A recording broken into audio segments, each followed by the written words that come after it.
What if I told you that one magazine changed popular culture forever, made its founder one of the most famous men on earth, built a brand worth hundreds of millions of dollars, and then slowly watched its empire disappear? This is the story of Playboy, a company that wasn't just selling magazines. It was selling a lifestyle, luxury, freedom, success. For decades, the Playboy bunny became one of the most recognizable logos in the world.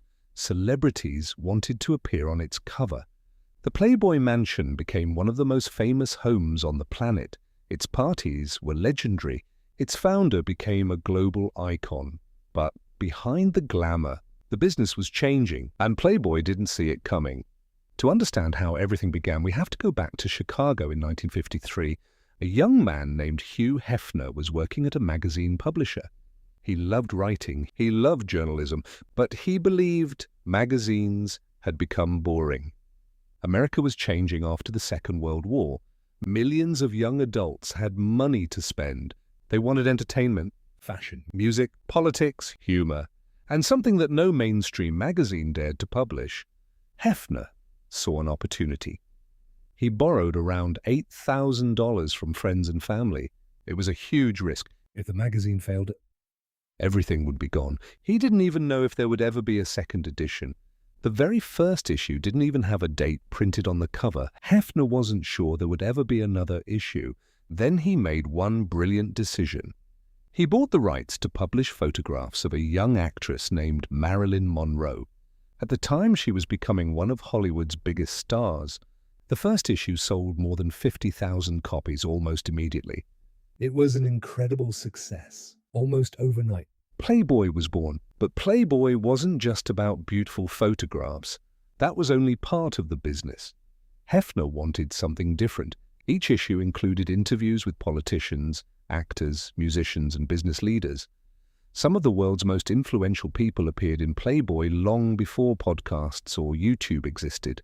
The magazine featured fiction from famous writers, investigative journalism, political commentary, humor, music, reviews.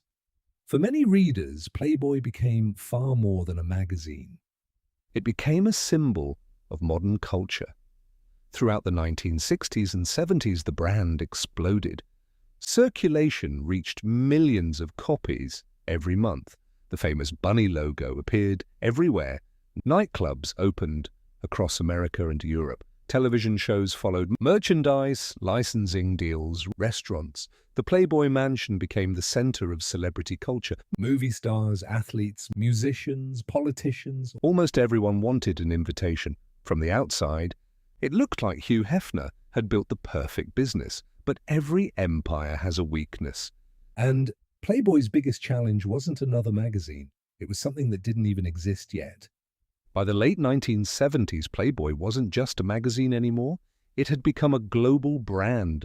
Millions of magazines were sold every single month. The Playboy clubs attracted celebrities, athletes, and wealthy businessmen. Licensing deals generated millions of dollars. Everything Hugh Hefner touched seemed to turn into money. But while Playboy celebrated its success, a new competitor quietly entered people's homes. The VCR. For the first time, adults could watch movies privately whenever they wanted. Entertainment was changing. People no longer had to buy a magazine every month.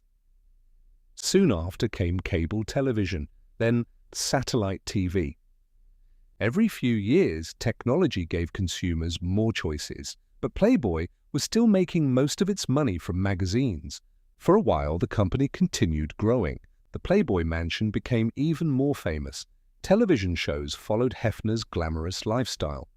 The bunny logo became one of the most recognizable symbols in the world. Then came the biggest disruption of all, the internet. In the early 1990s, very few people understood how powerful it would become.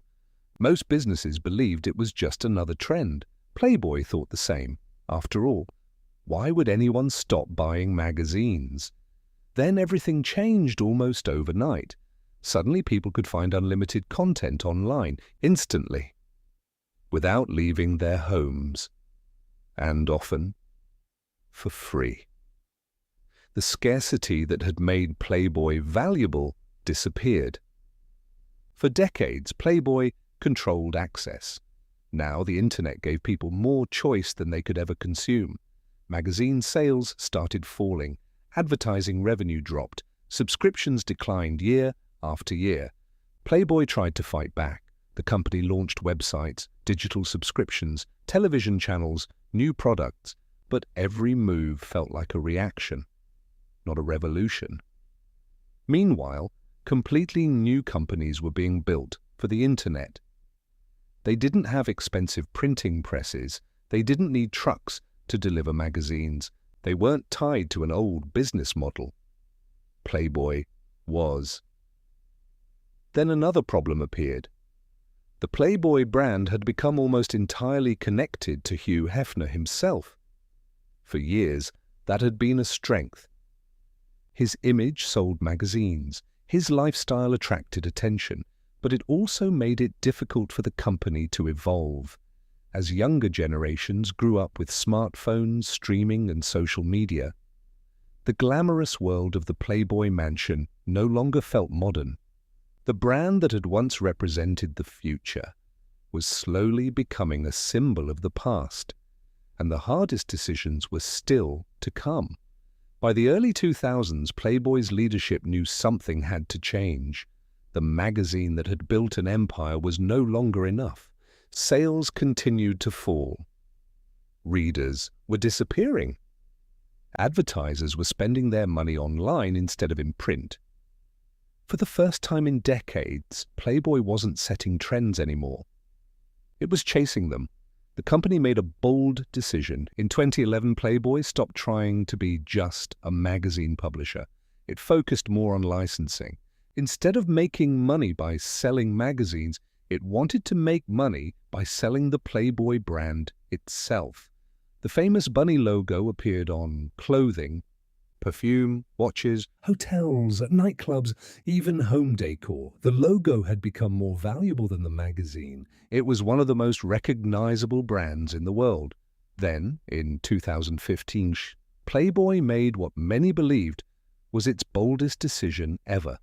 The company announced that it would no longer publish fully nude photographs. It shocked the world. For more than 60 years, that content had defined the magazine. Why would they remove it? The answer was surprisingly simple. The internet had changed everything. Explicit content was now available almost everywhere, often for free. Playboy believed that focusing on lifestyle, fashion, and interviews would attract a younger audience. But the strategy didn't work. Long-time readers were confused. New readers weren't interested.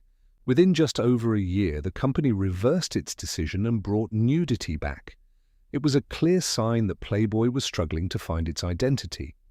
At the same time, a new generation of platforms was changing the industry once again. Social media gave creators direct access to millions of people.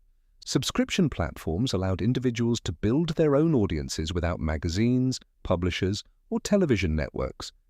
The world no longer needed a middleman. And that was exactly what Playboy had been for decades.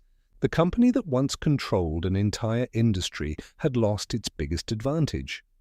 For years, Playboy had shaped culture. Now, culture was moving faster than Playboy could keep up. Then came another turning point. In 2017, Hugh Hefner passed away at the age of 91. For more than 6 decades, he had been the face of Playboy. To millions of people, he wasn't just the founder, he was the brand. Without him, Playboy faced its biggest challenge yet. Could the company survive without the man who created it? The answer wasn't simple. Playboy no longer wanted to be known only as a magazine. It wanted to become a modern lifestyle company. The business shifted its focus toward fashion, partnerships, digital products, and licensing. Today, the famous bunny logo appears on thousands of products sold around the world, from clothing and fragrances to accessories, and collaborations with major fashion brands. Ironically, many young people recognize the logo without ever reading a single issue of Playboy magazine. The magazine that built the empire became far less important than the brand itself. Looking back, Playboy's story isn't really about magazines. It's about timing. In the 1950s, Hugh Hefner understood what people wanted before anyone else. He built a business around exclusivity, access, luxury, and aspiration. For decades, that strategy made Playboy one of the most successful media companies in the world.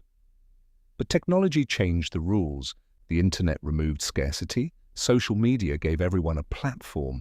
Creators no longer needed publishers. Audiences no longer waited for monthly magazines. Everything became instant. Playboy didn't fail because it was a bad company. It struggled because the world changed faster than its business model. And that's a lesson we've seen again and again. Kodak invented the digital camera but underestimated digital photography. Blockbuster ignored streaming. Nokia underestimated smartphones.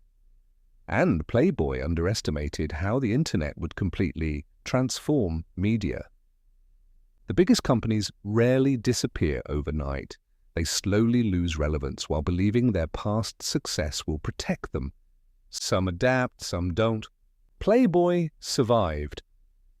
But it became a very different company from the one Hugh Hefner created back in 1953. Today, the bunny logo still lives on, not as the symbol of a magazine empire, but as one of the most recognizable lifestyle brands in the world. Its story reminds us that building an empire is incredibly difficult. Keeping it alive is even harder. If you enjoyed this story, don't forget to like this video, subscribe to the channel, and let us know in the comments which billion-dollar business story we should uncover next. Thanks for watching, and we'll see you in the next billion-dollar decision.